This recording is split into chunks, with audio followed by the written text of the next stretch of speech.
রমজান শয়তানের বিরুদ্ধে তৃতীয় বিশ্বযুদ্ধের মতো মহা বিশ্বযুদ্ধের মাস। অতএব এই 30টা দিন প্রত্যেকটা যুবককে চ্যালেঞ্জ দিতে হবে যে আমরা শয়তানের খপ্পরে পা দিব না। মান সামা রমাদানা ঈমানান ওয়া ইহতিসাবান, ঈমান সহ সিয়াম থাকলে অতীতের গুনাহ মাফ হবে। ঈমান সহ মানে লা ইয়াজনি জানি হিনা ইয়াজনি ওয়া হুয়া মুমিন। যখন কোনো জেনাকারী জেনা করে তখন তার অন্তরের মধ্যে ঈমান থাকে না, জেনা করা অবস্থায় ঈমান থাকে না।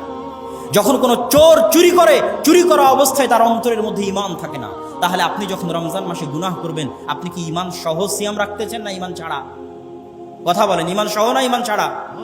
ঈমান ছাড়া। অতএব হে মা এবং বোন, হে উপস্থিত যুবক সমাজ, আমার পক্ষ থেকে রমজান মাসে দুইটাই দাবি। এক, কোরআন কোরআন কোরআন কোরআন। রমজান মাসে কিছু করতে পারেন আর না পারেন, কোরআন তেলাওয়াত করেন। গোটা বাড়িতে কোরআন তেলাওয়াত হবে, প্রত্যেকটা সদস্য কোরআন তেলাওয়াত করবে। যে কোরআন পড়তে জানে না কোরআন পড়া শিখবে। আর 2 নাম্বার জরুরি কাজ হচ্ছে গুনাহবিহীন রমজান। তারাবির সালাত আদায় করলেন, জোহরের সালাতে নাই, এই রমজানের কোনো মূল্য আছে? জোহরের সালাত ছেড়ে দেওয়া মানে যে কোনো ফরজ সালাত ছেড়ে দেওয়া অনেক বড় বড় কাবিরা গুনাহের চেয়ে বড়। ইবনে কাইয়িম রাহিমাহুল্লাহ তার বইয়ের মধ্যে লিখেছে এই সবচেয়ে বড় গুনাহ শিরকের পরে যদি থাকে তাহলে সেটা হচ্ছে তারকুস সালাহ, সালাত ছেড়ে দেওয়া, অনেক গুনাহের চেয়ে বড়। তাহলে আপনাকে রমজানে যদি আপনি ফরজটুকু আদায় করেন, ফরজ যদি আদায় করেন, তবুও আপনাকে গুনাহবিহীন থাকতে হবে।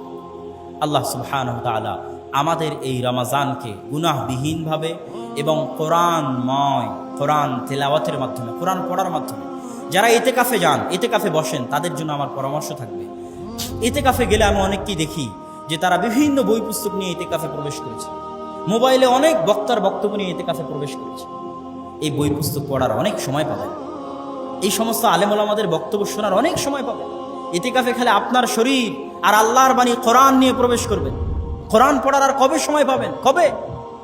আপনি যদি আল্লাহর কোরআন না পড়তে পারেন, আল্লাহর বাণী মুখস্থ না করতে পারেন, মানুষের বাণী পড়ে কি করবেন? অতএব ইতিকাফেও যারা যাবেন তারা সবচেয়ে বেশি গুরুত্ব দিবেন কোরআন তেলাওয়াতকে।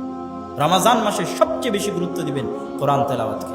আল্লাহ সুবহানাহু ওয়া তাআলা আমাদের সকলকে রমজান মাসে কোরআনের বরকতে বরকতমণ্ডিত হওয়ার এবং গুনাহবিহীন থাকার যে চ্যালেঞ্জ, প্রত্যেকটা যুবক, প্রত্যেকটা মানুষ, প্রত্যেকটা মা এবং বোন রমজানের সম্মান এটা। আর কয়দিন পর দেখবেন যে রমজানের সম্মান লঙ্ঘন হচ্ছে। রাস্তাঘাটে ঈদ কেন্দ্রিক বেহায়া বেলেল্লাপনা, পোস্টার, অমুক হলে চলিতেছে, এই চলিতেছে, সেই চলিতেছে, রমজানের অপমান। এবং যারা প্রকাশ্যে রমজান মাসে গুনাহে লিপ্ত, তারাও রমজানের অপমান করতেছে। রমজানের এই মহা সম্মানিত মাসকে যেন আমরা অপমানিত না করি। আল্লাহ সুবহানাহু ওয়া তাআলা আমাদেরকে গুনাহবিহীনভাবে রমজানের সম্মান বজায় রেখে কোরআন তেলাওয়াতের মাধ্যমে রমজান অতিক্রম করার তৌফিক দান করুক। আল্লাহুম্মা আমিন। এই বলে আমি আমার সংক্ষিপ্ত বক্তব্য শেষ করছি। ওয়া আখিরু দাওয়ানা আনিল হামদুলিল্লাহি রাব্বিল আলামিন। আসসালামু আলাইকুম ওয়া রাহমাতুল্লাহি ওয়া বারাকাতুহু।